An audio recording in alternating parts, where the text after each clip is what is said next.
жанарың бұл, ұятың болып тұр бетте, өзге тілдің бәрін біл, өз тіліңді құрметте.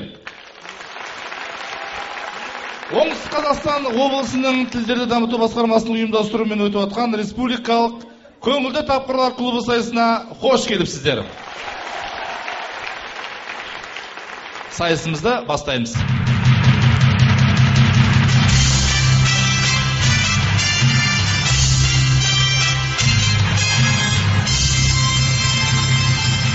Республикалық Жайдарман орталық лигасының финалдық бәсекесінде ойнайтын командалар. Таныс болыңыздар. Шымкент әлеуметтік педагогикалық университеті Аялдама КВН командасы.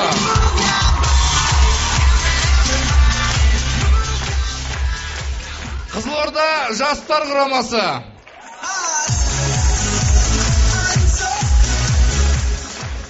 Президент шешімімен финалдық бәсекеге жолдама алған Шымкент университеті Оазис КВН командасы. Тараз мемлекеттік педагогикалық институты жастар.kz тобы. Мұхтар Әуезов атындағы Оңтүстік Қазақстан мемлекеттік университеті жастар құрамасы.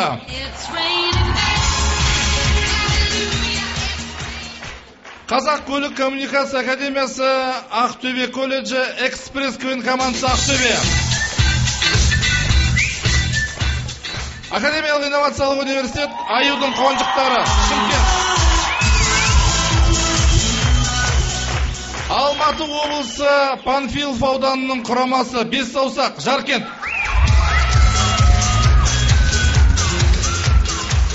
Қазылар алқасының құрамында Қазақстан КВН одағының редакторы Достаев Марат.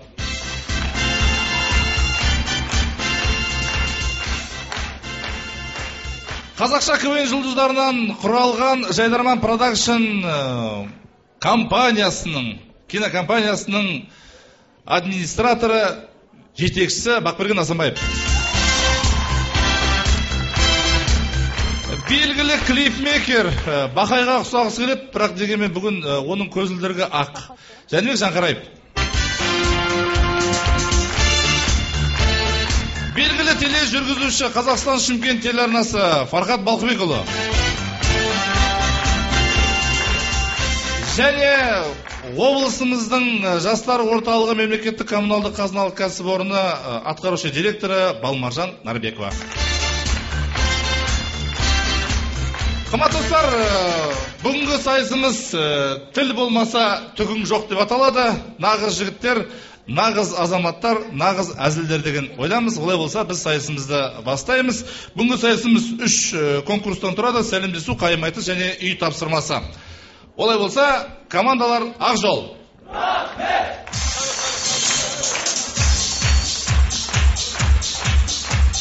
Олай болса, өздерінің сәлемдесуімен ортада Шымкент әлеуметтік педагогикалық университеті Аялдама КВН командасы.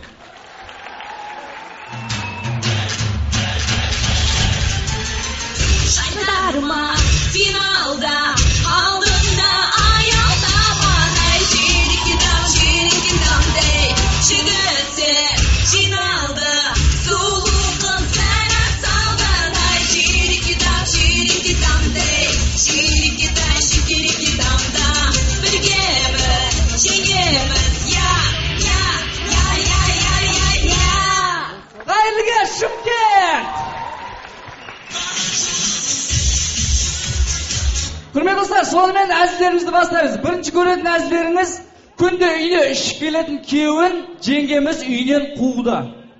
Шық үйден, күнде ішіп келесің, алқаш неме. Бармайым. Үйден шық. Ойбай, саламатсыздар ма? Бұл Сәрсенбаевтардың үйі ма? Сәрсенбаевтардың үйі. Кеше сіздің күйеуіңіз лотереядан $5 миллион ұтып алды. 5 миллион? Мен үйге қайтпаймын. Қайтпақ, үйге кірейін.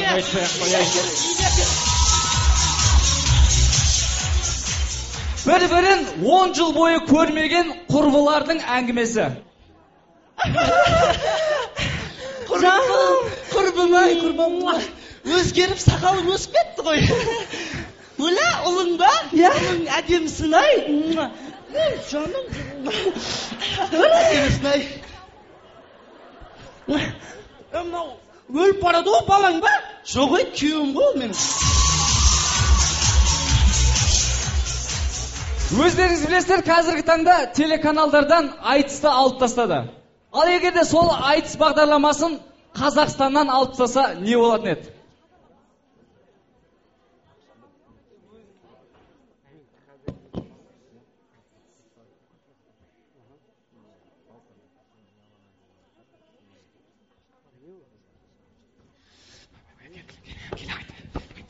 Баста. Мен мықты ақын болғандықтан қағазға қарап айтамын. Ойдайды. Ай, иығыма шабыт келсе селкілдейді. Селкілдеп жатыр. Желкені қара сөздің желпілдейді. Айтысты жоям дейтін жандарға біз, ақынға мен сөйлейін сен тұр дейді. Ей, кейінгі бабам сүйген, анам сүйген, айтысты аялдама өлдірмейді. Ай.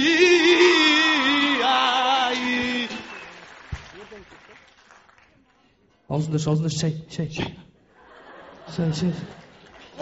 Рахмет. Ай.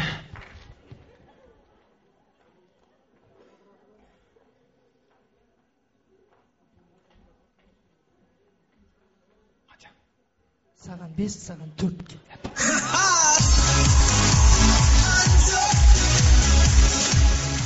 Құрметті достар, мейлі орыс пен орыс Қазақстанда орысша сөйлессін. Мейлі қазақ пен орыс Қазақстанда орысша сөйлессін. Бірақ та қазақ пен қазақ Қазақстанда қазақша сөйлеу ол әрине міндетті. Рахмет.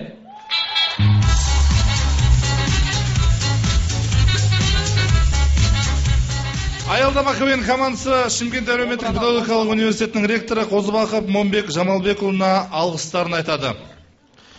Қымбатты достар, осындай бастаманы қолға алып отырған Оңтүстік Қазақстан облысының тілдерді дамыту басқармасына алғысымызды айтамыз.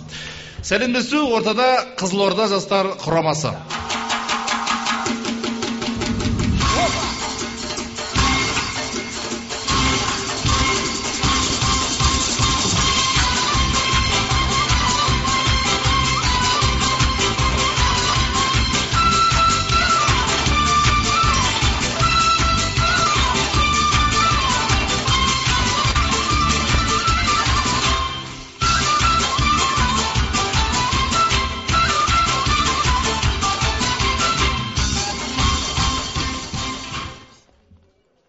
Я люблю КВН.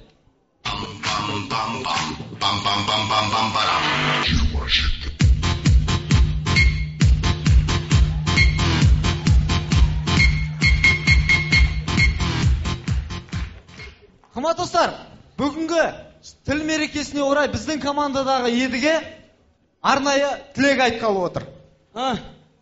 Кәне, едіге күшті қып айт.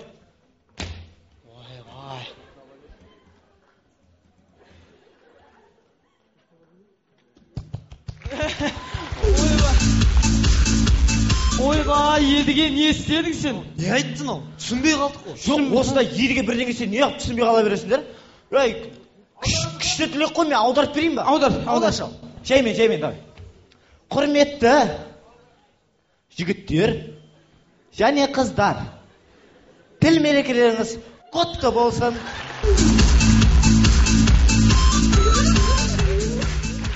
Қымбатты достар, агент жалпы тас дәуірінде пайда болған екен. Сонымен көреміз тас дәуіріндегі агент. Сәлем. Сәлем. Жағдайың қалай? Собеседник попытался вас разбудить. Санат саған бармай атыр. Ой, агент тупит. Өзің не істеп жатсың? Менде идея жоқ, мен шығам.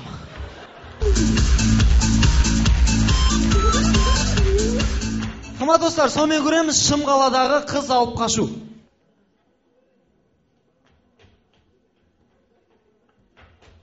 Ойбай, алып қашып баратыр. Кім алып қашып баратыр мені?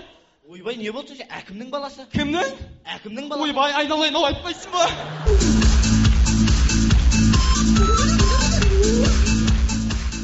достар, сонымен көреміз қызына келіп тұрған жігіт. Айгүл! Не? Шықсай! Шықпаймын. Шыға салса! Шықпаймын, үйге апаларым келіп жатыр, әшелерім келіп жатыр.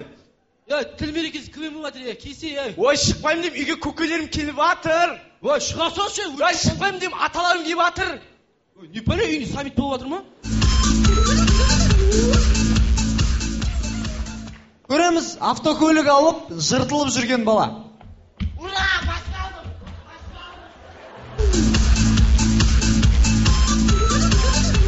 Қымбатты достар, барлық командалар әркім өз ойынның соңында сөз айтады. Ал біздің команданың жігіттері адамның миына сыймайтын әңгіме айтамыз. КамАЗ.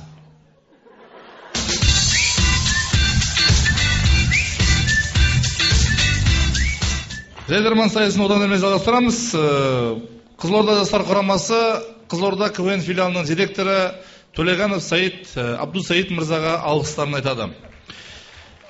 Сәлемдесу ортада Шымкент университеті Оазис КВН командасы.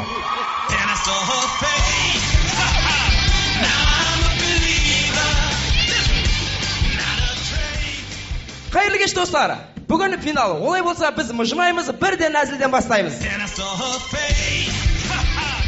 Достар, бәрімізге белгілі, көшеде жалғыз қыз келе жатып, оған бір топ жігіт бірдей көзбен қараса, әлгі қыз жүре алмай қалады. Сондай жағдайлардың бірі. Неткен қыз, керемет. Фигурасын айтсайшы, қандай ғой, тұла бойында мін жоқ. Аққу ғой, неткен.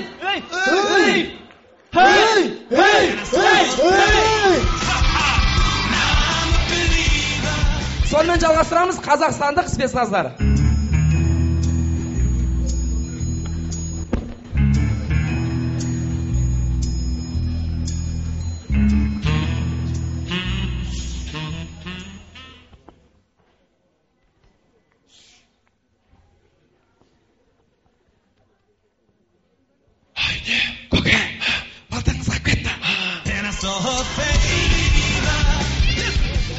Достар, сонымен жаңадан үйленген жас жұбайлардың ең алғашқы түні. All that I have is all that you've given me. Did you never worry that I come to depend on you? Көке, балтаңыз қайып кетті. And I saw her face. Now I'm a believer.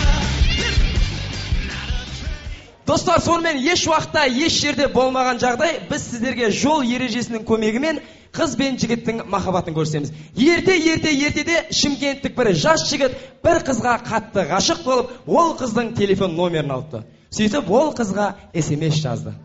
Қыз бен жігіт кездесіп, екеуі саябақта отырып, жігіт қызды кафеге шақырды. Екеуі кафеде отырып, бір стакан, яғни 50 граммнан қағып салды. Сол кезде қыздың басы қатты айналды. Бұны көрген жігіттің ойы бұзыла бастады. Сөйтіп, жігіт қызды қонақ үйге шақырды. Бірақ қыз жоқ деп жауап берді. Жігіт мұнымен қойған жоқ, қыздың басын тағы да айналдырды. Қыз жігітке жоқ дей алмады. Сөйтті де қонақ үйде болған жағдайларды өкінішке орай біз сіздерге айта алмаймыз, себебі жол ережесінде ондай белгілер жоқ. Жігітке шегінуге жол жоқ, қызға үйлену керек. Өкінішке орай қыз Жетісай болып шықты. Бәрімізге белгілі, Жетісай қаласында ең аз деген қалың мал $2700 және бір сиырмен. Осылайша екеуі үйленіп үлкен той жасап, бақытты болып, арада нәресте пайда болды. Достар, бәріміз осылай бақытты болайық.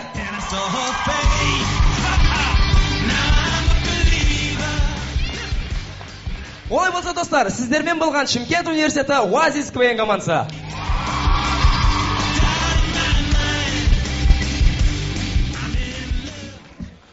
Рахмет. Оазис КВН командасы Шымкент университетінің ректоры Пірәлиев Жомарт Серікұлына алғыстарын айтады. Оңтүстік Қазақстан облысы тілдерді дамыту басқармасының ұйымдастыруымен өтіп жатқан көңілді тапқырлар сайысын одан әрмен жалғастырамыз. Сәлемдесу ортада Тараздан келген қонақтарымыз жастар.kz.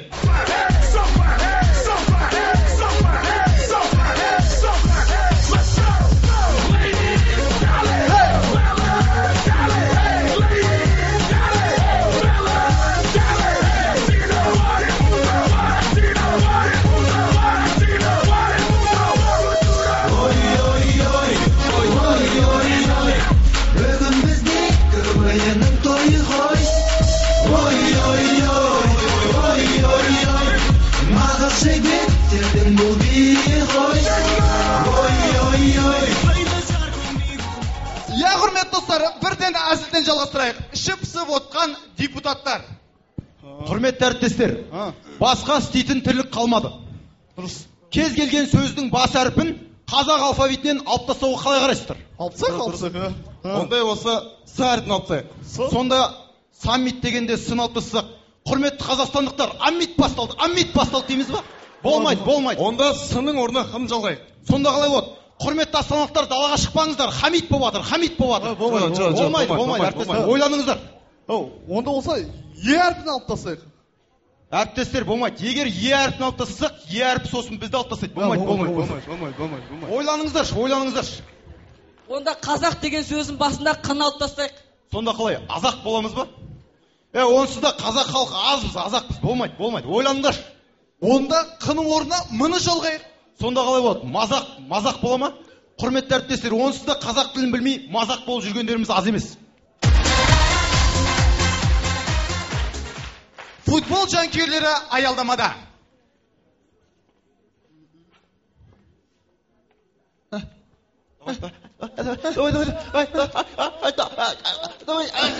қисқет. Давай.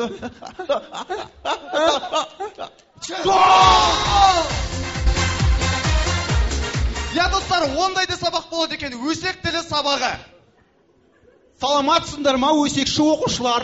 Саламатсыз ба, өсекші апай? Бүгінгі сабаққа кім дайын?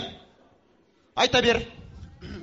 Кеше біздің көршінің баласы төбелесіп сотталып кетті. Тоқташ, сен оқушысың ба, кімсің? Қол қайда бол керек, қолды белге қой. Басыңды көтер. Әдеби тілмен мәнерлеп. Кеше біздің көршінің баласы төбелесіп сотталып кетті. Я, құрмет достар, КВН-шіктің сотталуы. Айыпталушы Тұрлыбаев, сіз өз кінәңізді толық мойындайсыз ба?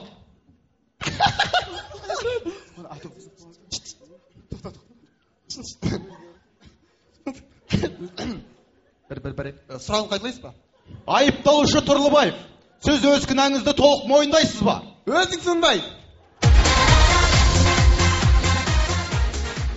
Құрметті достар, осындағы бүкіл командалардан Есенаға редакторлық жұмыс алады. Негізінен де Есенағаның өзінен де редакторлық жұмыс алатын жандар бар екен. Армысыздар, КВН сүйер қауым. Бүгін бізде финал. Қазылар алқасында Достаев Марат және де жәнінде отқан. Есен жаным, қазақ тілінде жәнінде деген сөз жоқ. Жанында деп сөйле. Галстугын сөйлеш, тамағың іштің ба? Жан, тамағым іштім. Папа, сіздің сөздеріңіз анық емес қой. Жаттайым, жандарым. Енді не істеп отыр? Жаттайым. Маған бәрі қазір кесіп тастайым. Көке, мынау менің жұбайым, мынау менің қызым. Сіз кімсіз? Молда. Болғанмын деген мол. Мен қазір электрикпін, светке төлемесе кесіп тастайым маған бәрі.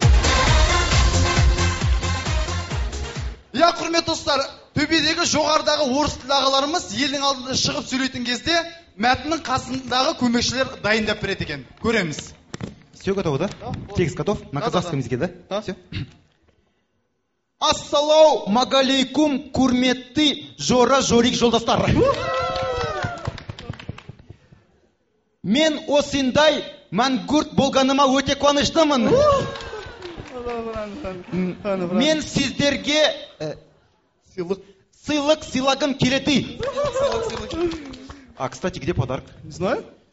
А где мой телефон? Я не брал, не знаю. Где мой портмоне? Не знаю, не у меня. Сколько время? Где мои часы? Я, құрметті достар, бұдан шығатын қорытынды. Тілің жоқ болса, бүгін жоқ.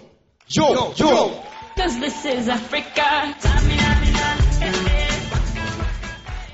Жастар.kz КВН командасы Тараз мемлекеттік педагогикалық институтының ректоры, тарих ғылымдарының докторы профессор Абдуалы Асқар Бегаділұлына және білімгерлер кәсіподақ комитетіне алғыстарын айтады. Сәлемдесу ортада Оңтүстік Қазақстан мемлекеттік университетінің жастар құрамасы. Hey, Шымкент, бізді қолда. Ал, бүгін астық нәлет. Алдарыңда оқылу. Ума!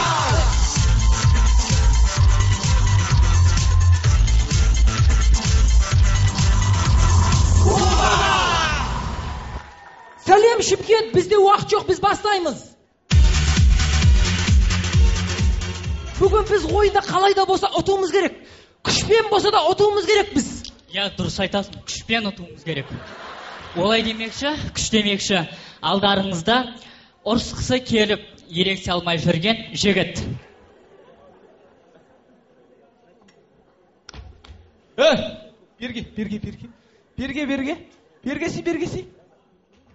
Бергел. Опа, иығың өсіп кеткен ба деймін сенің, я? Құрметті көрермендер, жақында білесіздер, Азияда ойындар өтеді. Азияда ойындарына Қазақстанның атынан, Шымкенттің атынан бір-ақ спортшы қатысады екен. Тамашалаймыз, шапалақ ұрамыз, кәне шапалақ. О, бәрекелді. Шапалақ. Мінекей спортшымызға қолдау көрсетейік. Мінекей бәрекелді. Шапалақ ұрамыз, шапалақ таямаймыз. Кәне. Осы спортшымыздан бір сұхбат алайық, сұхбат. Қойдыш тоқтаймайтырмын.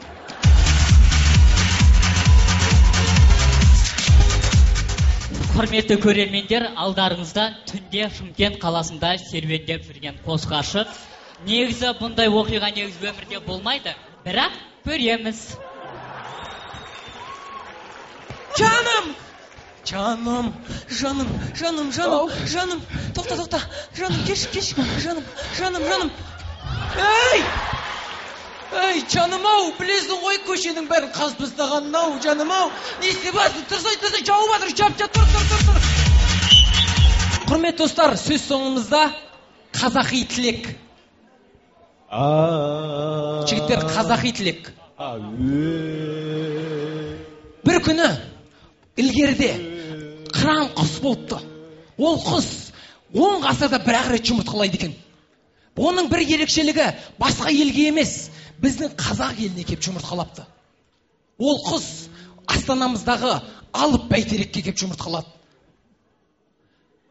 Ол сол саммит ОБС-де бүкіл президенттер келіп біздің қазақтың жеріне, тіліне тамсанды. Құрметті көрермендер, тілімізді, дінімізді сақтап жүрейік. Рахмет.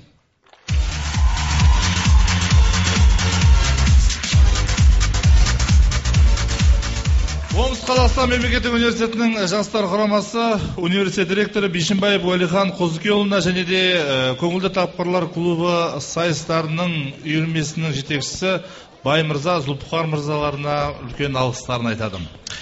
Сәлемдесу ортада экспресс Ақтөбе.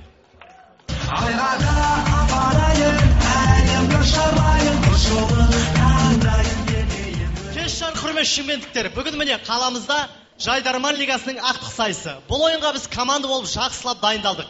Жігіттер рокировка. Біз тілімізді дамыту үшін барлығымыз бір-бір әдеби кітаптан оқыған болатынбыз. Мысал үшін, Жомарт, сен қандай кітап оқыдың? Мен Қадыр Мырзалиевтің кітабын оқыдым. О, қалай екен? Өте керемет кітап, сырты жылтырмен қапталған, ішіндегі әріптері үлкен қою шрифтпен жазылған. Жомарт, мен сенің кітаптың ішкі сырт келбетін сұрап жатқан жоқпын. Кітаптан өзіңе керек бір нәрсе таптың ба? Я, таптым. Біздің кітапхана аша апай ішіне 500 теңге тық қойды. Соны тауып қалтама салып. Азат, сен қандай кітап оқыдың? Мен әліппе оқыдым. Мен саған әдеби кітап оқы деген жоқпын ба? Кім айтты саған әліппе әдеби кітап емес деп? Әліппені бері оқығам соншалықты. Bir күнде 27 әріпті бітіріп тастадым. Керемет. Сен қандай кітап оқыдың? Абай жолын оқыдым. Абай жолы қызығырақ болсын, жұрт басынан аяғына дейін оқса, мен аяғынан басына дейін оқыдым. Қалай екен? 65 жастағы Абай атамыз оқыған сайын күннен-күнге жасарып барады. Керемет. Сен қандай кітап оқыдың? Мен Айман Шолпанды оқыдым. Қалай екен? Айманды өлмем шолпаның фигурасы жынды екен. Қайрат, бір ден дұрыс әңгіме айтшы, қандай кітап оқыдың? Әдемі әңгімелер жиынтығы. Қалай екен? Керемет. Достар, олай болса бізді әдемі әзілдер жиынтығын көріспейміз. Көрсетейік. Не істеп тұрмыз? Кет дегендеше.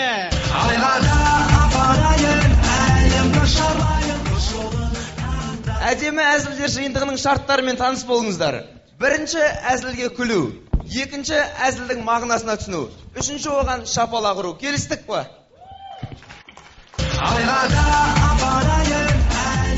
Онда біз бастаймыз. Орыс халқының беташары. Ай келін, қош келдің, мынау енді сенің үйің. Анау тұрған үлкен қайнағаңа келін сәлем. Анау тұрған үлкен қайнағаңа тағы сәлем. Анау тұрған үлкен абысының 65-лік, 40 жыл бұрын осы үйге келін болып келген. Алысындары Людмила Татьяна, Зоя Маргарита, Надежда Кристина, бәріне бір сәлем. Өте әдебиетшіл полиция қызметкерлері. Ей, мұнан қалай тауып алдың? Пойызда купенің қасынан кетіп бартсам, итім өріп тұр, бір нәрсені сезіп тұр, купені ашып қарасам, уақақаға толып тұр.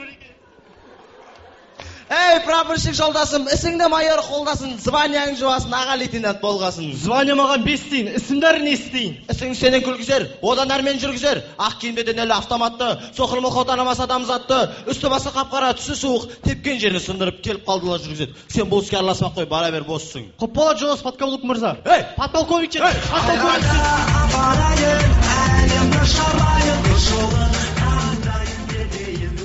Түркиялық қақпашыны бір гол жіберуге көндіріп отырған қазақстандық шабуылшы. Бір гол жібере салшы, бірақ қол жібере салшы. Білем ғой сен бірақ қолдарың аяғы не болатынын. Қойш бір өмір бойы гол жібермеген адам ұқсап. Жіберген жоқпын. Ей, немістің жігіттері не сұрады, қанша гол жібергеніңді? Ертең сосын біздікілер біріп қалса ұят болмай ма? Ешкімге айтпаймын, арамызда қалады. Бір гол жібере салшы, бірақ жібермеймін. Жібермейсің ба? Жібермеймін. Мен кеттім онда. Туып үйсік құртасыңдар ғой, жақсы жіберем. Саған сұрақ қойшы, саған немістерде бірінші өкім салды. Шуанштайгер салды, бірінші баспен салды, сосын через себя салды, сосын білген істеп кетті ғой.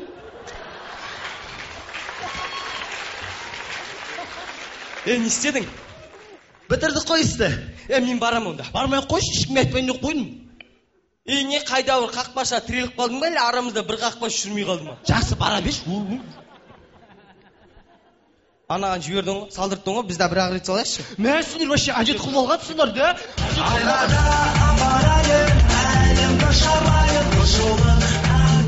Мінеке құрметті отандастар, сағат. Біле білсек, мемлекеттік бағдарламамен сағат өте ұқсас. Екеуінде де 3 тіл.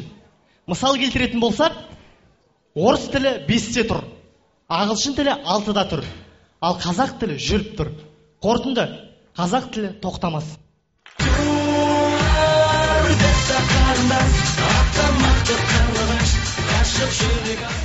Экспресс КВН командасы Ақтөбе көлік және коммуникациялар колледжінің директоры Асқаров Жақсылық Рахымбекұлына өз алғыстарын айтады. Қымбатты достар, жалғастырамыз финалдық бәсеке. Ортада аюдың қонжықтары.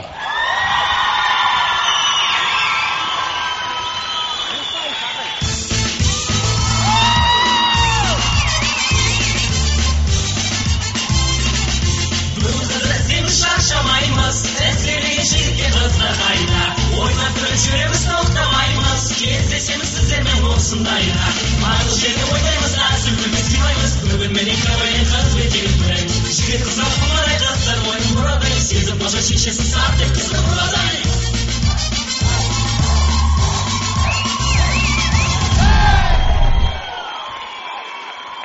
Жаңа жылыңмен Шымкент! 2014 жыл құтты болсын! Аяз ата келді! Аяз ата, мен саған бала кезімнен сенемін. Ту, қойш. Онда анау балағын байлап ал. Ту, мынау маған әлі күнге дейін сенеді ғой. Аяз ата, сіз менің сенгенім соншалықты. Екінші әкем болып кеткенсіз. Қойш. Мамаңа жауқазын ба? Жауқазын. Папаңа жұбаныш. Жұбаныш. Әй, жаным ау, мен сенің екінші әкең емес, бірінші әкеңмін. Аяз ата, неге жалғызсың? Ақшақар қайда? Ақшақар шақырайық.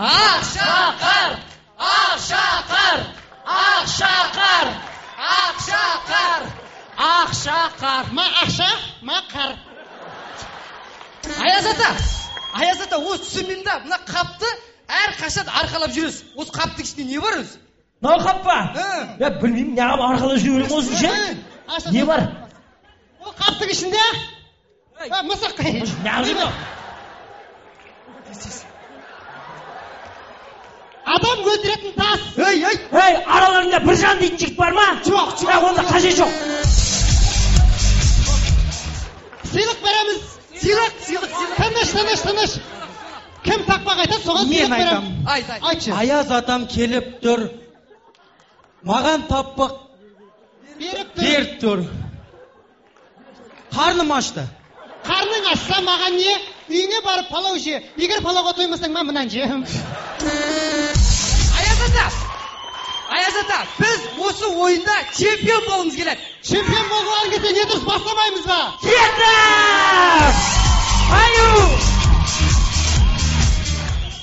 Құрметті достар, өмірде ыңғайсыз жағдайлар көп болып тұрады. Ойыңыз көріңіздер, бір-біріне сәйкес келмейтін ғашықтар. Қыздың бойы ұзын, жігіттің бойы қысқа.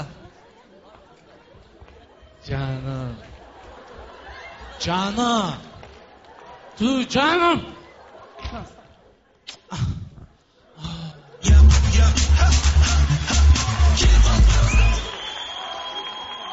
Құрметті достар, көреміз қыстың күні аққала жасап жатқан жігіттер.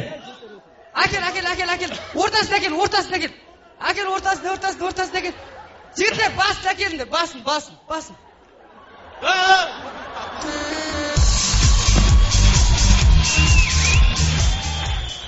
Құрметті достар, өздеріңізге белгілі жаңа жыл жақындап қалды. Ендеше көз алдарыңызға елестетіңіздер. Биіктігі 20 метр, диаметрі 9 метрлік шыршаны айналып жатқан 3 бала.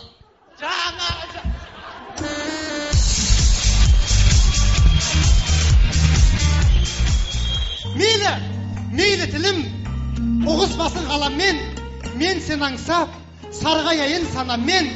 Мейлі тілім, күйіп, жансын, өртенсін, саған деген құрметімде қаламмен.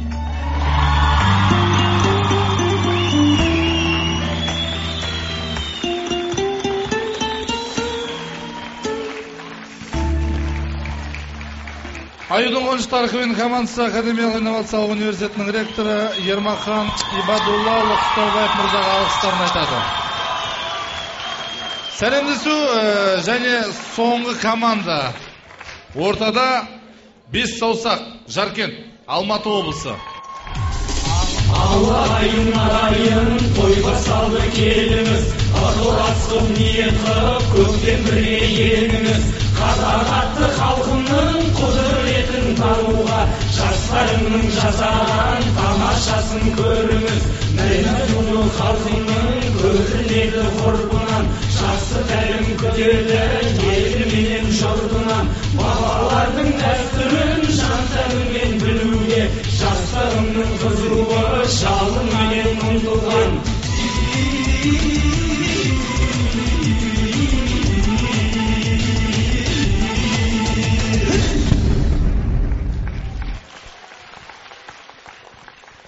Алматы облысынан келдік, Панфилов ауданынан келдік,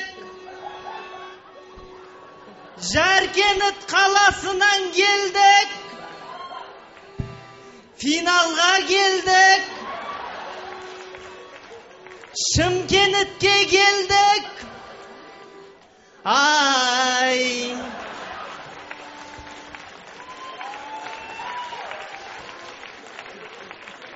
Ал енді біз сәлемдесуді бастайық. Біз енді приколды бастайық. Сіздер қол соғуды бастаңыздар. Сіздер күлуді бастаңыздар.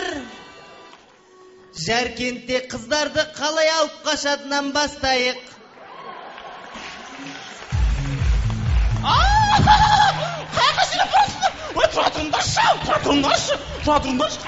Тұратыршы. Не ол? Қайсымен алып қашан деп отқан? Мен ғой мен. Сен ба? Сен онда ана қарап тұратыршы. Баршы, ұялам мен. Жүр сөйлесекші екеуміз. Сен мен алып қашан деп тұрсың ба сонда? Иә. Атың кім сен? Арман. Айгүлі. Қаштың? Қай жылысың сен? 87. 87. 87 де. Үйде қанша отырасыңдар? Үшеу. Үшеу. Кім? Мамам, папам, мен үшеуміз тұрамыз. Байсыңдар ма? Нормально, 7 тауығымыз бар ғой. 1 сағаттан кейін. Көршілерің қайда жұмыс істейді да? Көршілер енді таможняда істейді. Таможняда істей ма? Жас тұрады ғой. Жас тұра ма? Негізі көршілерің қанша бала семьяда? 7 олар. 3 қыз, 4 ұл. 4 ұл, олар да бай ма? Таможняда істеп отыр ғой. 5 сағаттан кейін. Сөйін біз класста 21 бала бітірдік қой оқуды.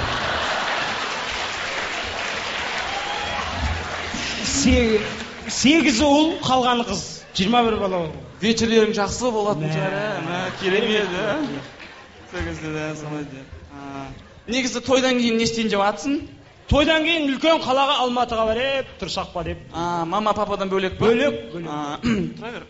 Не ғой, берейші. Жалғастыра бер. Ой,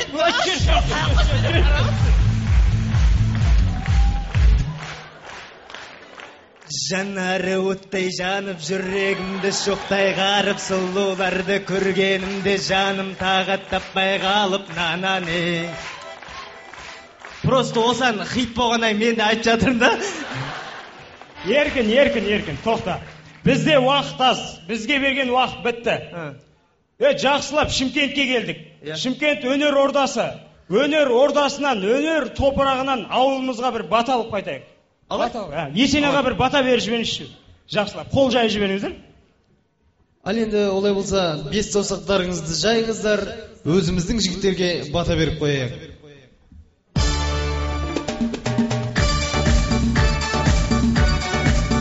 Қазір командалар тіфә-тіфә көп. Ол командаларға көз тимесін, артта қалып сөз тимесін. Өнердің қырандарындай биік ұшсыңдар. Жұмыр жердің атын шығарыңдар. Балаларың аюдың қонжықтарындай болсын. КВНнің арқасында Техасқа барыңдар. Бір-біріңмен аралас, қызық ордаға бөленіп жүріңдер. Ұлдарың арыстай, қыздарың еркетай болсын.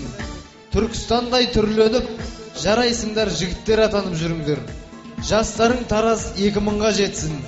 Ұнамаған нәрселеріңе ұнамаса қарама. Мақсатыңа жету үшін еш аялдама. Нағыз оңтүстік сарбаздарындай болыңдар. Нұр Астанада өнер көрсетіп, менің сүйікті командам болып жүре беріңіздер. Аумин.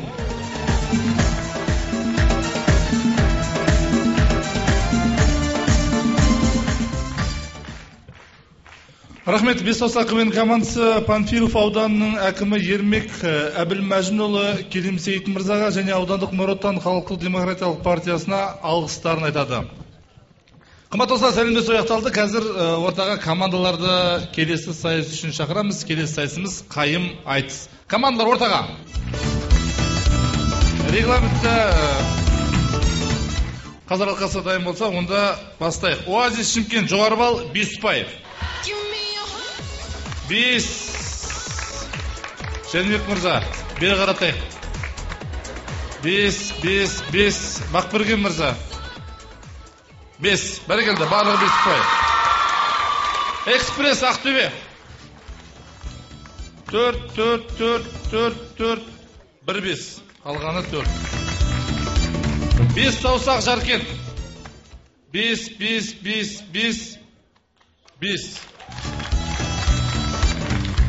Оңтүстік Қазақстан мемлекеттік университетінің жастар құрамасы оқыму. 5, 4 және 5. Жастар.kz Тарас. 4. 5. Аялдама, Шымкент әлеуметтік педагогикалық университеті. 5, 4. Қызылорда жастар құрамасы. 4, 3, 5. Аюдың қонжықтары. Барлығы 5 ұпай. Регламентке сәйкес, яғни уақыттан асып кетуіне байланысты мына командалардан ұпай сандары алынады. Оазис 0,3, Бес саусақ 0,3, Жастар.kz 0,2, Аялдама 0,2, Қызылорда 0,1 және Аюдың қонжықтары 0,2. Қайым-айтыс, қымбат достар, қайым-айтыс дегеніміз біздің төл өнеріміз. Нағыз жастардың ой өрісін анықтайтын сайысымыз Шымкент қаласында алғаш рет ойналғалы жатыр. Алдын ала ұйымдастыру алқасымен мына жерде 10-ға жуық алғашқы 2 жолы жазылған қағаздар бар. Командалар келіп бір-бірлеп өз бақтарын сынайды. Командалар бұдан бейхабар. Қазір алқасы ең бастысы міндетті түрде ұйқасы болу керек. Келістік қой. Сонымен бірінші команда шеттен басайық. Қызылорда.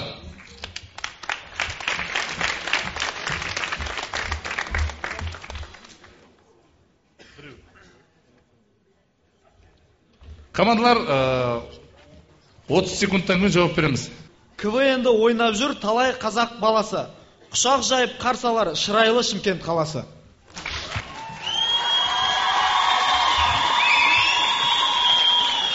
КВН-ді ойнап жүр талай қазақ баласы. Құшақ жайып қарсалар шырайлы Шымкент қаласы. Тілім менің мәңгілік, сенбесең залға қарашы.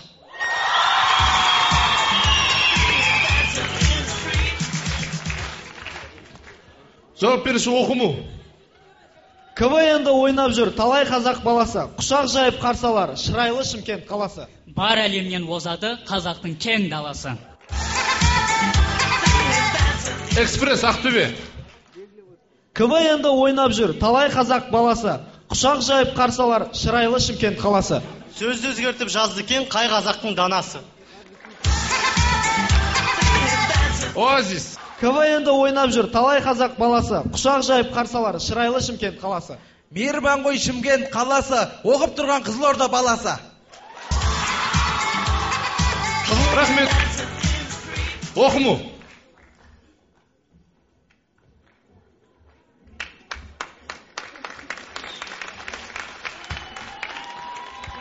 Саммит өтті дүркіреп, не айтылды кім білет? Экспресс Ақтөбе.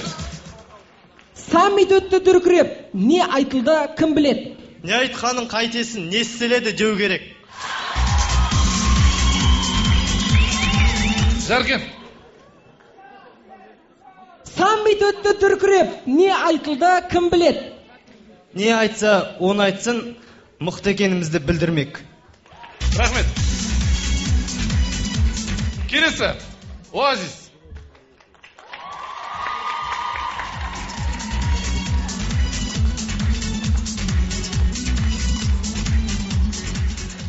КВН-ді жүргізген жақсы дейді. Сағат қарап уақытты асты дейді.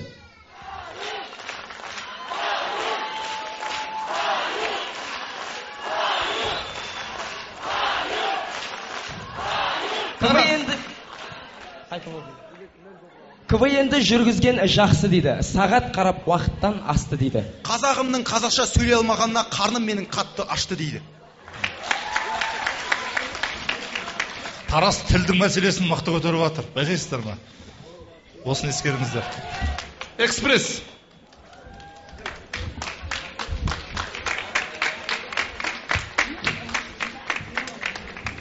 Жаңалықтар көрсетті теледидар, жер жаһаннан өсектің бәрін жинар.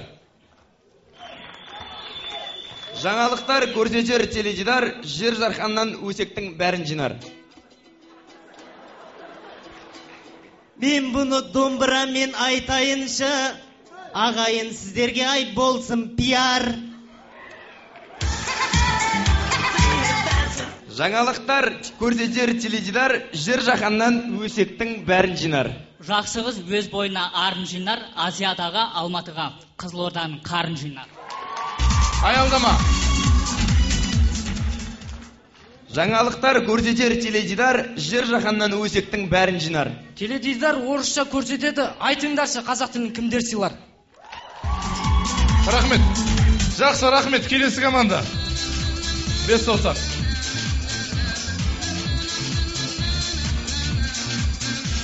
Пойызда апам балық сатар, өзі ауламай алып сатар. Шымкенттегілер балық алса, шудағылар өз-өзінен қатып қалар. Қызылорда.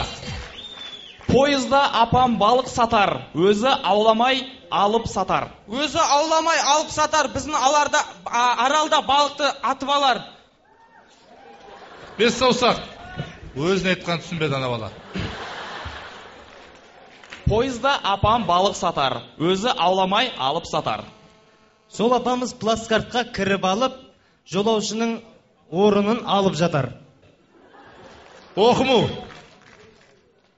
Пойызда апам балық сатар, өзі ауламай алып сатар. Егер балығын ешкім алмаса, әркімнің үйіне барып сатар. Рахмет. Тарас. М агентте қыздар көп, үйленерге біреу жоқ.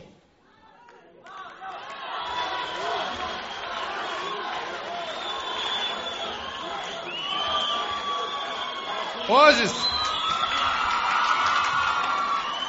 Мейл агентте қыздар көп, үйленерге біреу жоқ. Ол агентке кіруге мен сыймаймын, бірақ қыздарды қимаймын.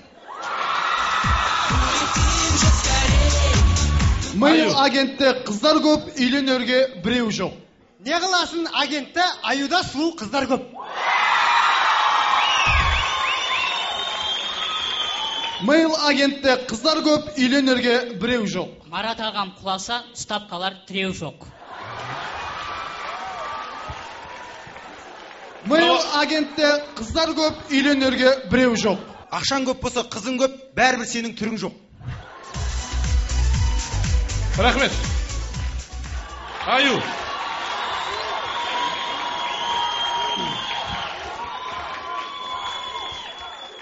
Парақорды ұстапты бір топ адам, енді ондай парақор қайдан табам? Жаркен. Парақорды ұстапты бір топ адам, енді ондай парақор қайдан табам? Парақорды мен әйтеуір білмедім, финалға да жеттік ау, армандаған. Командалар, дайындала берлеріңізге рұқсат. Біз қайым айтысын ұпай сандарына кезек берейік. Қымбатты достар, Қазақстан КВН одағы атынан Оңтүстік Қазақстан облысының тілдерді дамыту басқармасына алғысымыз айтамыз. Осындай үлкен іс-шараны өткізу бұл біздің тілдің өсуіне үлкен әсерін тигізеді. Олай болса, ұпай сандарына кезек берейік. Оазис Шымкент, жоғары балл 6 ұпай. 4, 5, Палмаржан бері қарай. 6, 4 және Бақберген мырза 5. Экспресс Ақтөбе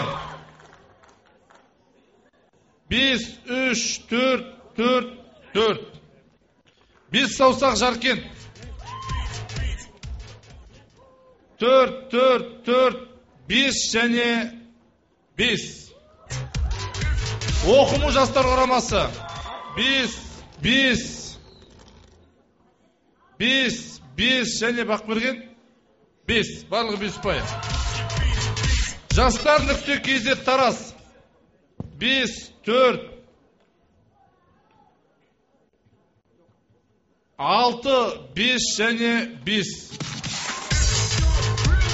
Аялдама Шымкент әлеуметтік педагогикалық университеті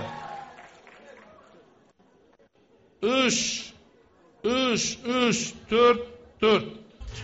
Қызылорда жастар құрамасы 3, 4, 4. Және аюдың қонжықтары 6, 5, 5, 5, 5. Қымбатты достар, тіл болмаса түгің жоқ, ары қарай жалғастырамыз. Үй тапсырмасы ортада Оазис КВН командасы Шымкент университеті. Достар, бәрімізге белгілі, әр жылдың 1 мамырда барлық адамдар табиғат аясына демалуға шығады. Олай болса, биылғы жылы 1 мамырда біздің команда табиғат аясында қалай демалды? Көреміз.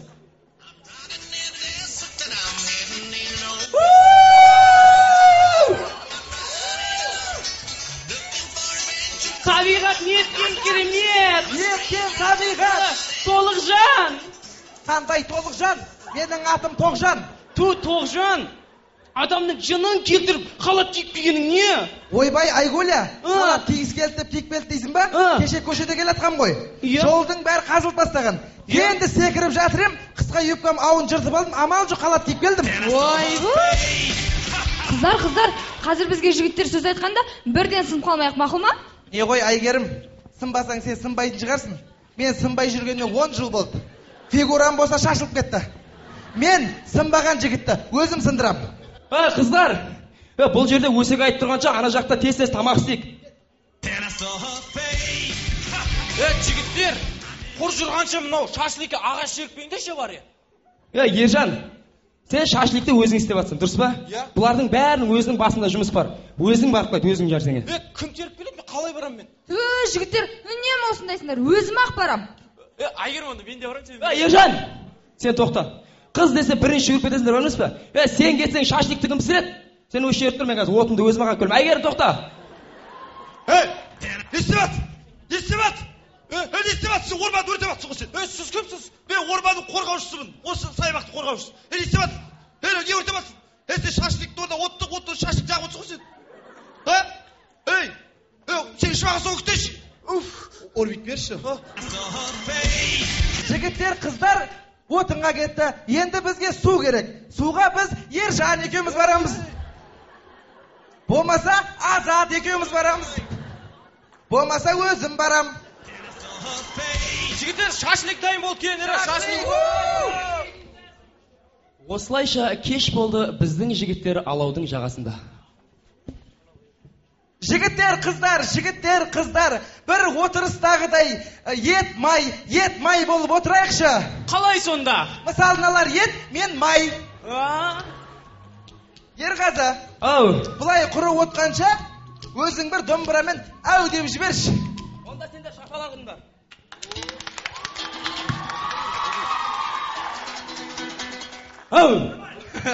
Ерғазы, сен түсінбедің.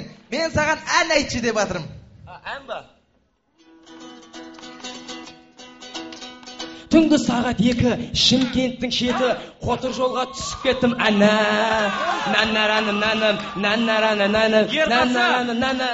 Ерғазы, сенің даусың маған бұрыннан қатты ұнайды. Иә, Айгулядан бұрын маған да қатты ұнайды. Айгуля. Айгуля. Не алдайсың? Ау? Не алдайсың? Кім? Саламатсыз ба, апай? Саламатсыз ба? Айгүлді бола ма? Тоғжан керек жоқ па? Жоқ, Айгүлді айтсеңізші. Айгүл саған кеп тұр, баршы.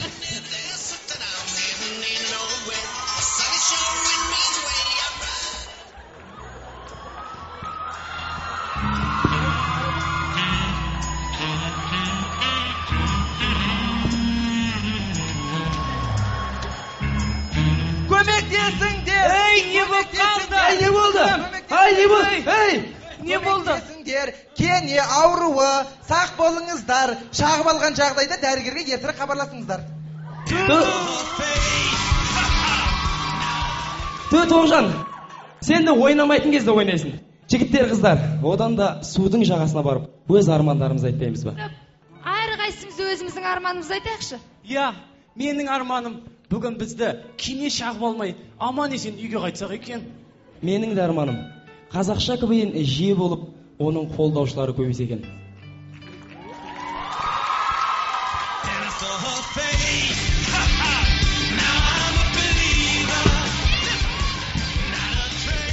Рахмет, қымбатты достар. Ары қарай жалғастырамыз. Ортада Ақтөбеден келген қонақтарымыз Экспресс КВН командасы. Досы көпті жау olmaydı. Мектепте бірге оққан достар 20 жылдан соң бас қосып кездесіп отыр. Қалайсыңдар, амансыңдар саламатсыздар ма достар? Қараңдаршы, 20 жылдан кейін кездесіп отырмыз. Өмірімізді әр тарапқа шашып тастаған, әркім әр кәсіппен алысып жатыр. Не тірлік жасап жатсыңдар? Айтып отырайық. Жомарт, сен немен алысып жатсың? Мен полиция қызметкерімін. Я, керемет, жалақы, өмірің қалай? Жалақың қарай айтып отырсаңшы. Өздерің білесіңдер, мен мектеп кезінде математиканы жақсы көретін тұғынмын. Енді жұмыс қалай атқарып жатсың, айтып отырсаңшы. Сол математиканың теориясы бойынша қазір жұмысымды жасап жатырмын. Қалай сонда? Мысалы міне былай. Тоқтату қосылған тексеру тең болады қамау. Қамау бөлу ақша тең болады босату. Дәл осылай жұмыс жасап. О, керемет. Достар, мен бір түсінбейтін нәрсе бар да, мектеп кезінде неліктен жүре алмай қалған көп таяқ жейтін балдар да, өскесін супергерой болуды, өш алуды армандайды да, неліктен ровдға жұмысқа кіретінін түсінбеймін бар ғой. Айбек, сен немен алысып жатсың? Біздің ауылда 100 мектеп 100 аурухана бағдарламасы бойынша аурухана ашылған болатын. Мен сонда бас дәрігермін. О, керемет. Айбек, сен айтпақшы бітіргенің мал дәрігер, ветеринар ғой, қалай сен бас дәрігерсің? Иә, бірақ ауылда менен басқа маман жоқ, сондықтан мен бас дәрігермін. Ой, керемет. Айбек, енді өмір қалай, жалақ қалай, айтып отырсаңшы. Бәрі керемет, тек қиналтатын шаруа болып тұр, жігіттер көмектесіңдерші. Біздің ауруханада ешқандай нанотехнологиялар жоқ, яғни айтқанда жаңа технологиялар жоқ. Ертең комиссия келсе, жігіттер, мен не істеймін? Көрейік, сен жұмысын қалай басталады? Маған стол бер сал, халатың бере сал. Келесі. Халатты бер сал, келесі. Саламат апай, менің көзім басым ауырып тұр. Маған диагноз қойып беріңізші. Диагноз қою керек па сізге? Сізге бар ғой, я салқын теген бар ғой, я көз теген екеуін біреу бар ғой. Я бабклаваға, я дәріханаға бар, ауруханаға бар емдете салыңызшы. Рахмет. Жақсы. Міне көрдің ғой, құлаққа теуіп жібересіз. Қандай нанотехнология? Қиналасыз сен де нанотехнология. Ал егер мынандай жағдай болса мен не істеймін? Саламатсыз ба? УЗИ-ге келейін дедім. Ұл ма қыз ба соны білейін дедім. УЗИ-ге келдіңіз ба? Қазір. Бабклава, тез бабклава, УЗИ келіп тұр, олма қызба карташ жіберіңізші. Не істеп жатсыз? Бізде УЗИ жоқ та, просто карташ білеміз, олма қызба. Не болды бабклава? Валет, құттықтаймын, болды. Нұрсұлтан, сен не тірлікпен алсасың, айтып отырсаңшы. Мен физика және астрономия пәнінің мұғалімімін. Физика ғылымдарының докторымын. Тағдырың аямапты оғасы қал. Енді өмір қалай, жалақ қалай, айтып отырсайшы. Өмір керемет, жалақым бәріне жеткілікті. Тұрғызмыс тіршілігіме де, үйіме де, машинеме де бәріне жеткілікті. Өтірік айтуыңды әлі қоймапсың ба? Өтірік айтуың қоймаған. Неге өтірік? Біле білсең, мына біз мемлекеттік қызметкерлердің айлығы 1 ақпаннан бастап 25%-ға өсіп жатыр. Мен түсінбеймін осышы, неге сендердің жалақыларымен азық-түліктің бағасы осы тамырлас, бауырлас па? Неліктен сендердің жалақылар 25% өссе, азық-түлікте 25%-ға өсіп кетеді? Түсінбеймін мен сонша. Таңғалдырады түрі бар ғой. Жақсы қоя берші, Азат, сен немен алысып жатсың? Мен май қызметкерім. О, керемет. Қалай, өмір қалай? Өмірі мәз емес. Бұрында рахат ет, тоқтатасыз, керек нәрсеңді аласың да жібере бересің. Ал қазір ешкімді ести алмайсың. Біреуінің ағасы бар, біреуінің көкесі бар. Сен тоқтап сұра алмайсың. Ағаң бар ма, көкең бар ма? Жоқ деймін, алай бер, несін қиыласың? Кім айтады саған, ағам бар, көкем бар. Қалай сұрайсың? Сен такси бағдарламасын білесің ба? Әкел бейсболкыңды онда. Сен жүргізушісің, мен май қызметкерімін. Келатсың, машинамен келат, міне мен сен тоқтаттым. Кір, машинаға кір. Саламатсыз ба? Бұл май қызметкері бағдарламасы. Бұнда біз сізге сұрақ қоямыз, сіз бізге ақша төлейсіз. Бұнда сіздің бірақ қана жеңілдігіңіз бар. Ол сіздің май қызметкерінден немесе басқа жерде бастық болсын дейтін ағаңызға телефон шалу. Сізде ондай ағаңыз бар ма? Жоқ. Онда ақша келіне істеп отырсын. Сен де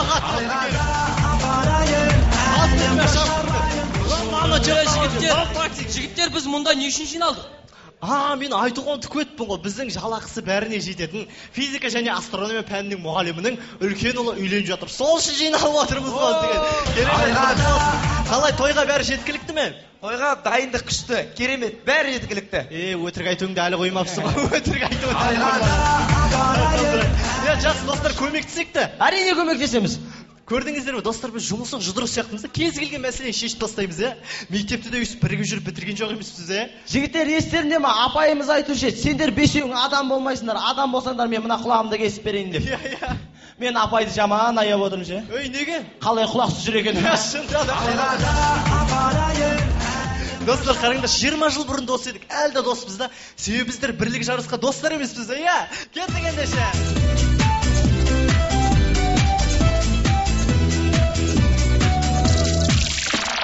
Елестейді гүлдер, бірге жүрген күндер, ризалықпен еске алам бүгін.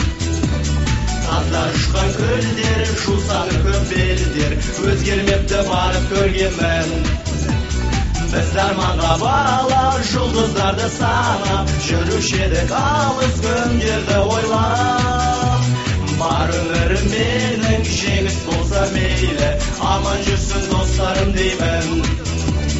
Бар өмірім менің жеңіс болса мейлі, аман жүрсін достарым деймін.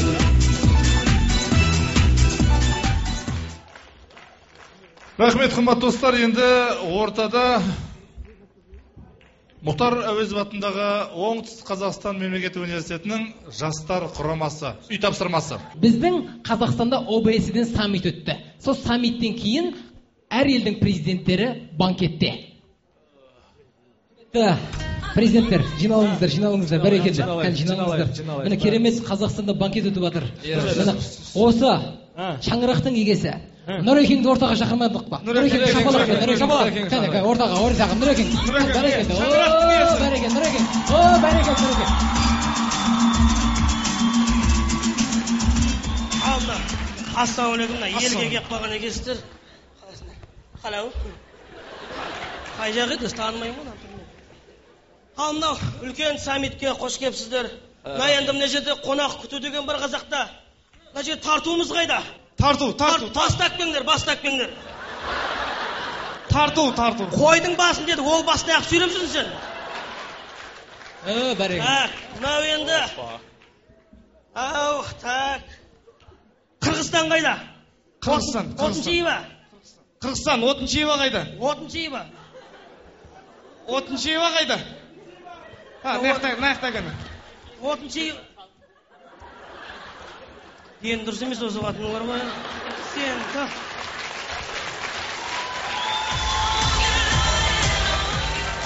Сұмыңдай бермей тұрасың, беремізің. Мынау енді бір-біріңмен қырылыспай, бір-біріңді тоқпақтамай, мына бір-біріңді тыңдап құлақ жебіңдер ма айналайын. Обама қайда? Кел. Мынаны Джордж Бушқа апарып бер. Мына ат суға құмар еді ғой, мына атыспаса да бір-бірін тоқпақтап жүрсін ме? Мына енді өз мұрасын айын. Отырып жеп аламыз ба? Мына өткенде мемориалды ашқан кезде бір Балмаржан деген қызды көріп едім. Тілі таңлайына тиіп шақылдап тұр екен жарықтықтың. Ислам Каримов қайда? Мәнім әке, мән. Бар, соған апарып берме. Ой, яқшы рахмет. Тілдер дамыта жүр.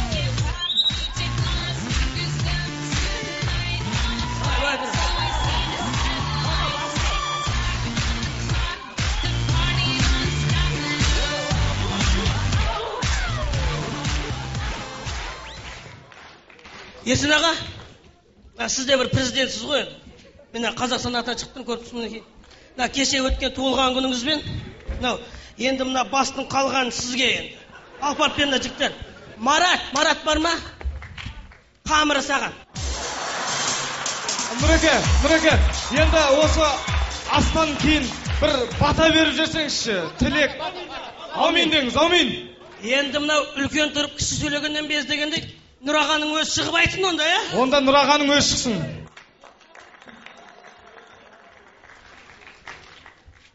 Құрметті отандастар, міне бүгінгі тіл мерекесі құтты болсын ағайын. Қазақта бір жақсы сөз бар. Өзге тілдің бәрін біл, өз тіліңді құрметте деген. Ағайын, өзіміздің тілімізді, дінімізді құрметтейік. Келесі жүздескенше еліміз аман, жұртымыз тыныш болсын.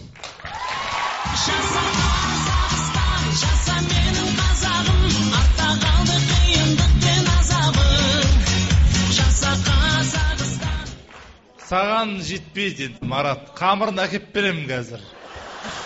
Мына жақта өзім қойып қойдым, ойымдама. Кубоктың арасында тұр. Қымбатты достар, тағы да қонақтарға кезек берейік. Ордада Тараздан келген қонақтарымыз жастар.kz. Сыныптастардың 10 жылдан кейінгі кездесуі көреміз.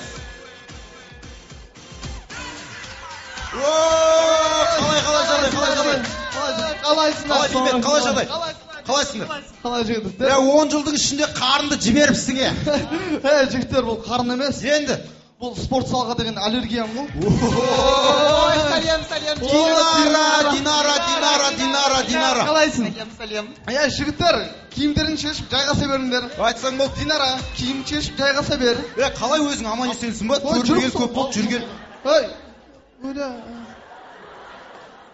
Динара. Ау, курткаңды деймін. Ойбой. Не болды? Газдың үстінде сүтім қалып кетті. Жігіттер, арамыз түгел емес сақты. Таңат, Самат, Нұрбол, Жұмасқалиевтер қайда? Жігіттер, сендер естіген жоқсыңдар ма не? Олар Қазақстан футбол құрамасында ойнап жүр ғой. Қалайша? Неге? О жаратқан ием, неге бүйттің? Қалайша? Олар мектеп кезінде ойнай алмаушы еді ғой. Қалайша? Міне сол үшін оларды Қазақстан футбол құрамасына алды. Неге біз емес? Неге? Аят, қош. Өзің кім болып істеп жатсың? Театрда. Кім не жұмыс істеп жатқан сұрақшы? Аят, сен кім болып істеп жатсың? Сол бір үлкен корпорацияны басқарып жатырмын ғой. Молодец. Сен ше? Фирмада бастық жігіттер. Кім? Руслан, сен не істеп жатсың? Сол жұмысшы жүрмін. О, мәке. Дым өзгермеген. Мәке, сен кім болып істеп жатсың? Сол үстіме қарап айтырсыңыз, үстіме қарап. Банкир. Жоқ. Ахметті. Жоқ. Секретар ма? Сендер киімнің ішіне қарасыңдаршы.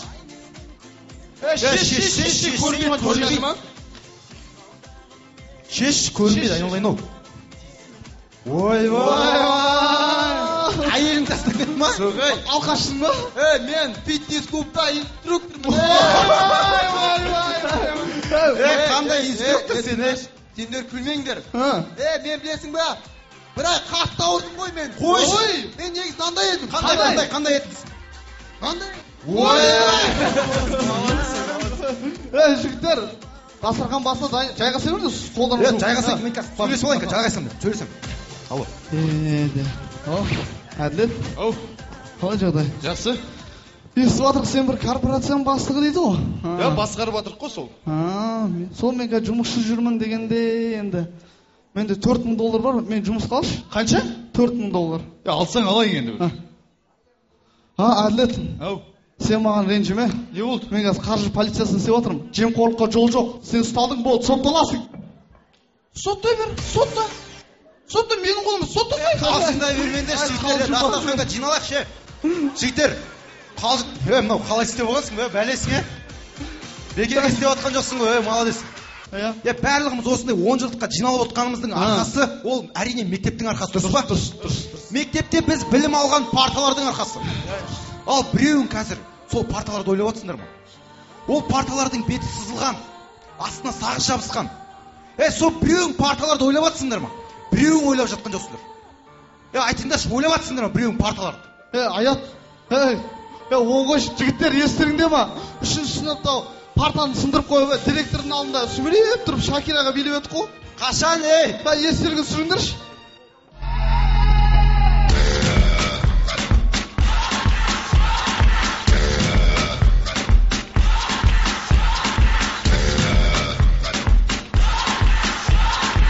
Cause this is Africa. Samina, mina, waka, waka, Samina, mina, sakarewa. This time for Africa.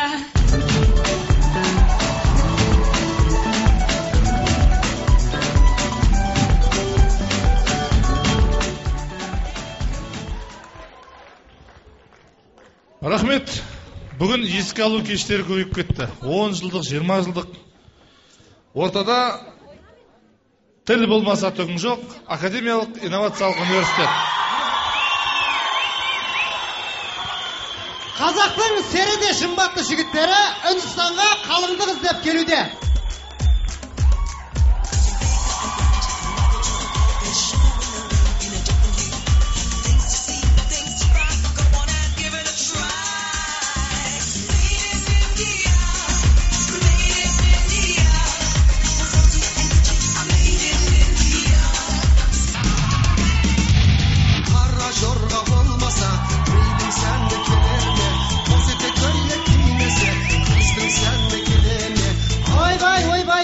Немістің бет тігі шақтары ұқсап кім болдыңыздар?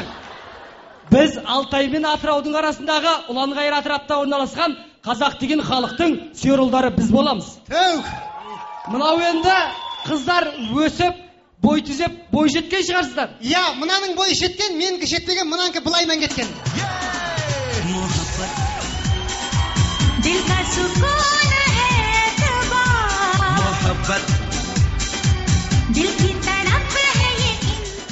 Я, мынау сұлуда биші қыздар кім болды екен?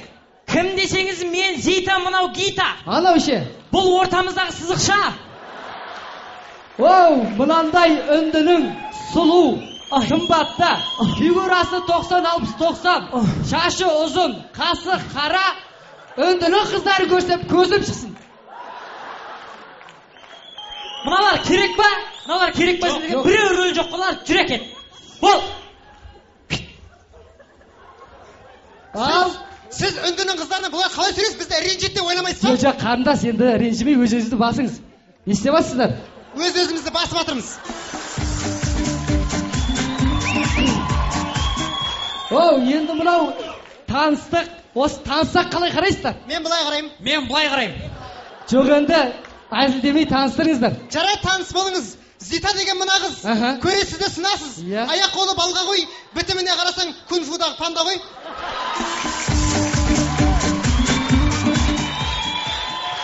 Ұзын сұлу ерекше, сөйлейді ол еркекше. Иә. Айтқан сөзі атқан оқ, Анжелинаға базар жоқ. Иә, мынау енді мына қыздармен таныстық, сірәсіз Айшмари рай боларсыз. Оу, сері жігіт, не деген ақылды, не деген тапқыр едіңіз, бұл жолда дәл шатасыңыз, менің атым Санжана. Оу, үндінің қызы Санжана, уайымдаттың қаншама, сыр болмаса айтарсыз, жігіттеріңіз қаншама? Менің атым Санжана, сұрағыңыз жайшама, жігітім болам деп қойыңыз, алдымен қарабаңыз айнаға. Ал енді мынау сіздердей сұлу, сымбатты үндінің қыздарын көріп, өзіміздің атымыздың басын бұрдық. Сендердің аттары ма, бастары бейт қаған?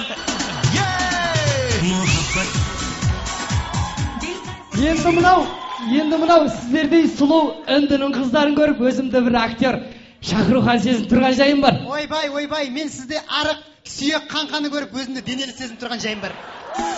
Жоқ, енді мынау таныстық, білістік, енді мынау келген жайымыз айтсақ. Айтыңыз. Келген жайымыз үнді қыздары сұлу деп естушек, соған үміткер болып тұрған, келіп тұрған жайымыз бар. Ойбай, бізге қаншама ел үміткер. Қаншама елдің жігіттері біздер үміткер. Бірақ біз қанша елді білсек те қазақты толық танымайды екенбіз. Қазақстан Азияда, Қазақстан бүкіл әлемде. Бүкіл әлемнің ұлты Қазақстанда. Мемлекет Қазақстан көп ұлтты мемлекет. Рас.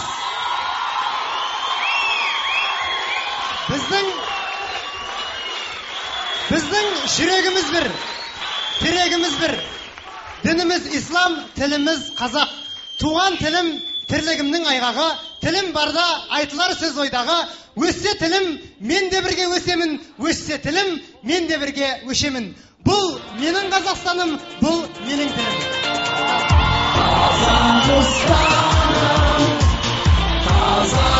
Қазақстаным, болашақтың барысы, нұрлы отаным. Атың бәлем данасың, қанымдай асың. Қан қошында қораным, жасай бер мәңгі. Көп байлатып отаным.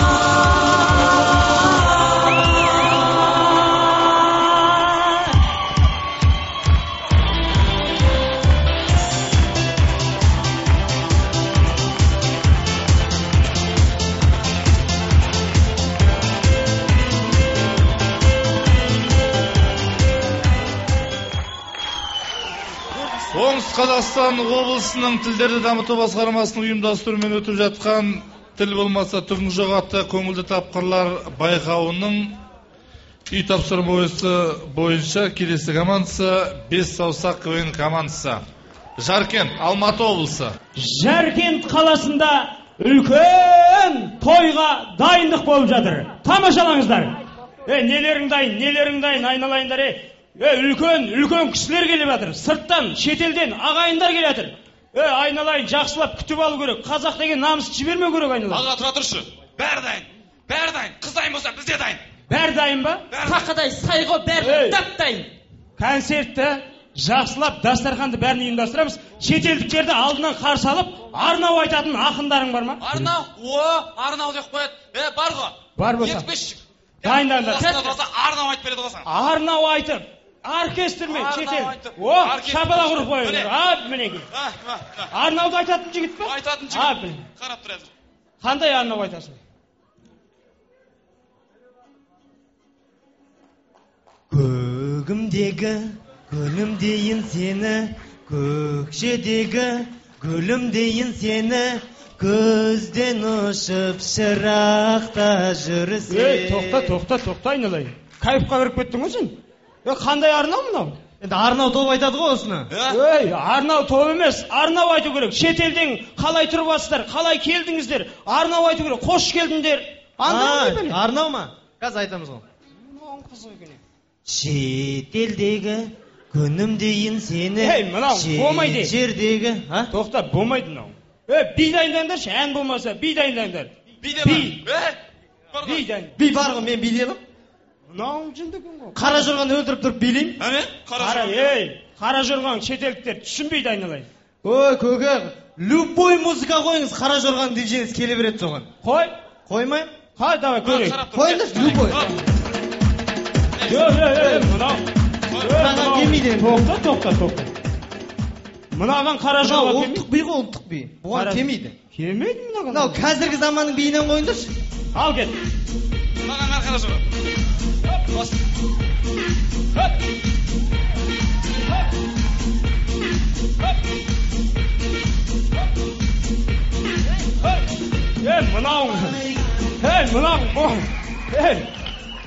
Жөнді екен, мынауың жақсы екен. Осы биді жақсылап дайындаңдар, қара жорған. Движениелерің бірдей болсын, маған да үйретіп қойыңдар. Соңын осы биді дайындаймыз. Енді қонақтар келіп қалды. Енді дастарханға барғаннан кейін бір оратор керек. Жақсы, тілек айтатын кісі керек бізге. Мен айтайын? Сен қолына су құй. Жоқ, айта берейін де енді алады. Любой нәрсеге айтып жүрміз. Тілек айта аласың ба сен? Айтам. Қандай тілек айтасың? Любой тілек айтам. Ал айт тілек. Құрметті, қадірменді ағайын, мынау қазақта 7 сан қасиетті деп бағалайды. Неге? Өйткені 7 күніміз бар. 7 нәрседен келеді. Домбыра мысалы 7 әріптен келеді. Қадірлі ма? Қадірлі. Шымкент 7 әріптен келеді. Қадірлі ма? Қадірлі. Жаркент 7 әріптен келеді. Қадірлі ма? Қадірлі. Соң 3 әріпті де қадірлейді бізде. Ана, аке, нан. Міне тіліміз тұр. Тілімізді қадірлейміз. Рас па? Рас. Айта берем мен. Домбыра баянға да айтсақшы. Құрметті ағайын, домбыра баянға үлкен алғысымызды білдіреміз. Бізді сіздермен таныстырып жатқанына. Осы домбыра баянға арнап әсем ән салып берсек. Кеттік. 1, 2, 3. Көкшедегі күлімдейін сені. Әлі келді, рахмет.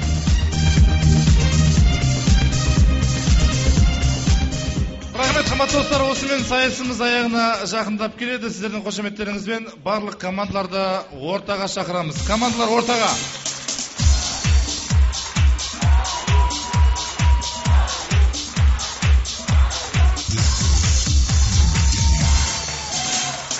Жоғары балл 6 ұпай. Алдымен регламент бойынша мына командаларға ұпай сандары алынады. Оазис 0,2, Экспресс 0,2, Оқыму 0,3, Жастар.kz 0,2, Аялдама 0,6, Қызылорда 0,1 және Аю 0,2. Оазис жоғары балл 6 ұпай. 5. Балмаржан 5, 4. Экспресс Ақтөбе 5, 6, 4, 5, 4. 5 саусақ Жаркент 5, 4, 4, 4. Оқыму жастар құрамасы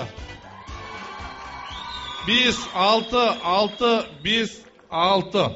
Жастар.kz Тарас 5, 3, 4, 5. Аялдама, шапу. 6, 4, 2, 3, 3. Қызылорда жастар құрамасы. 5, 4, 4, 4, 4. Аюдың ойыншықтары. 6, 6 барлық 6 пай. Бүгінгі сайыс туралы Бақберген Асанбаев. Командаларға көп рахмет, үлкен еңбек істеген, мынау жаркенттіктерге рахмет, анау таза бір қазақтың тілімен сөйлеп, қазақтың жаңағы киіммен шығып, мынау Аюға рахмет, массовканы жақсы пайдаланғансыңдар. Фархат Балқыбекұлы.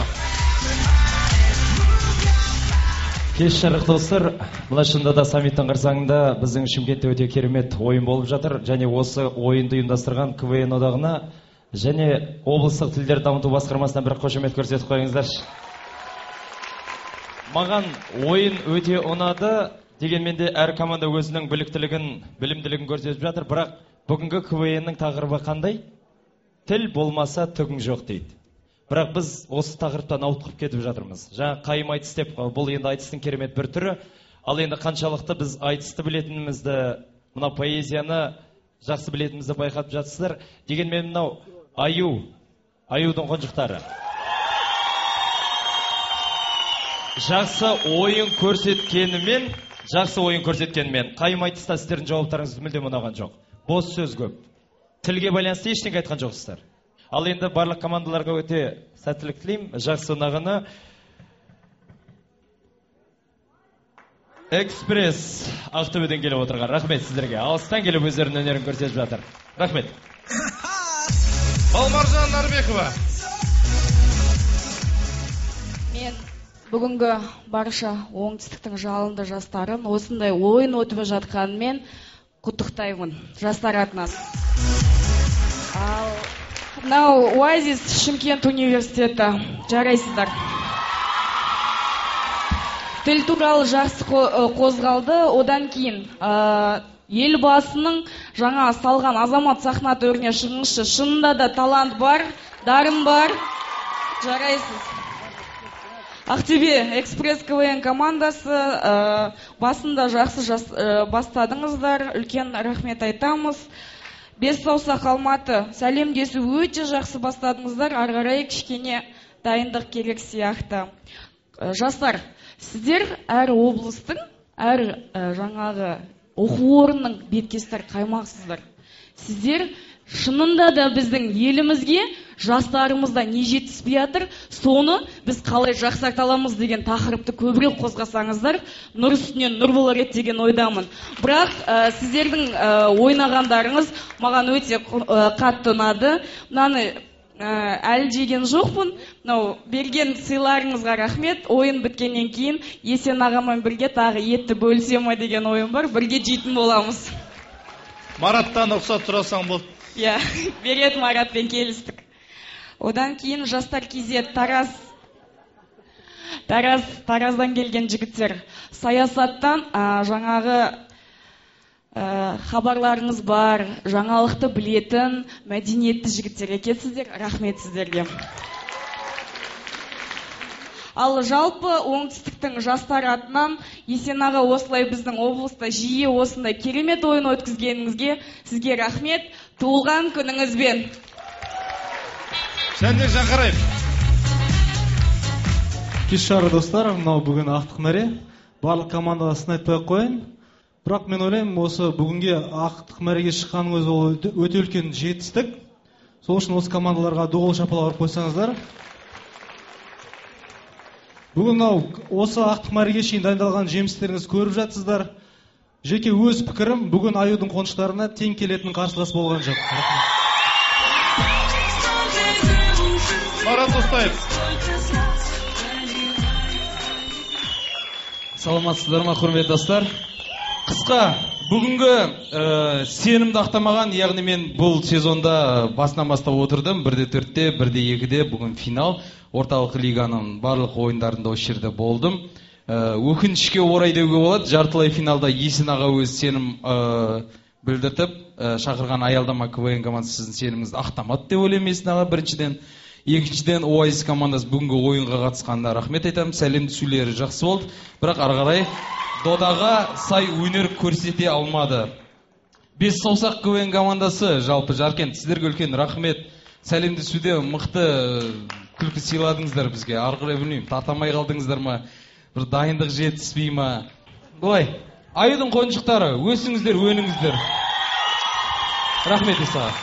Рахмет, қымбатты достар, енді марапаттау кезеңі ортаға бүгінгі сайысты ұйымдастырып отырған Оңтүстік Қазақстан облысы тілдерді дамыту басқармасының азаматы, басшысы Асан Келеспайды ортаға шақырамыз.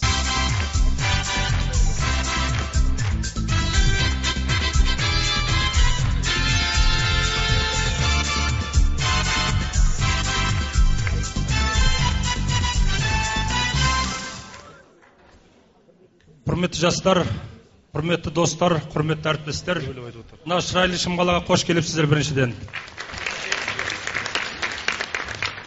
Мына әділ қаздар алқасы бүгінгі өткен сайыстың байқаудың мәресіне жеткендігі, осында ойнаған азаматтардың өнерінің, таланттарының жоғарыдан көрінгендігін айтып жатыр.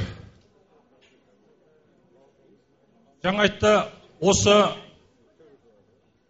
КВН байқауы басқа қалаларда өткендігі, басқа жерлерде өткендігі, бүгін мынау біздің Оңтүстік Қазақстан облысында тілдерді дамыту басқармасының ұйымдастыруымен арнайы өтіп отқан осы байқаудың қорытындысы біздің Шымкентте өткеннен мен қуанып отырмын.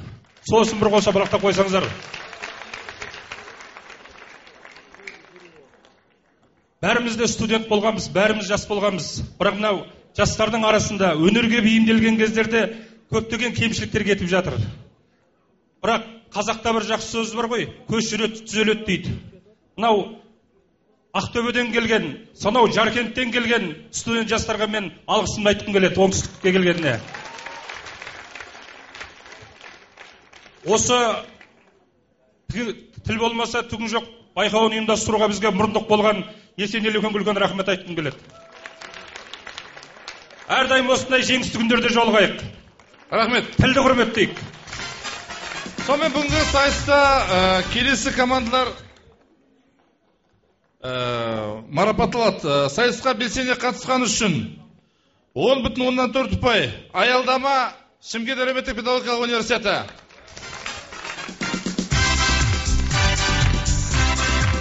Аялдама КВН командасы.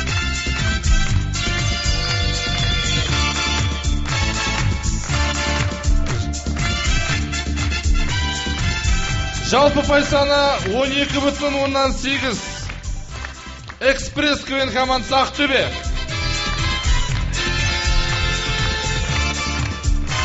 Жастар.kz Тараз 13,2.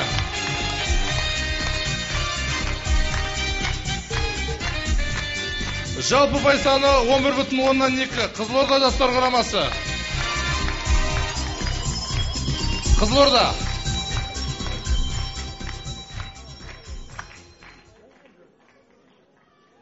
Үшінші орын 14,1. Оазис Шымкент.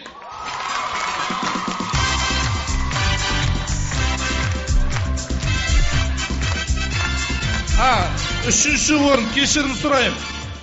Бес саусақ Жаркент, Алматы облысы. Бағалы сыйлық кубок және қазақтың торсығы. Жаркентке барып қымыз ішетін боламыз. Екінші орын 14,1. Оазис Шымкент.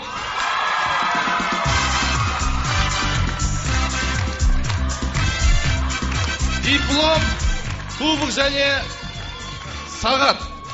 Ою өрнегі бар әдем сағат. 14,9. Бірінші орын Оңтүстік Қазақстан мемлекеттік университеті.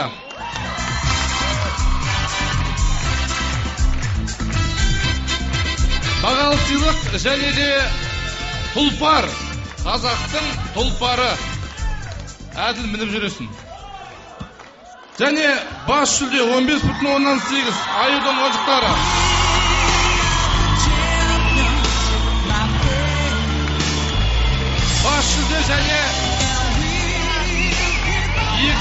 қатысушы бар. Алқан.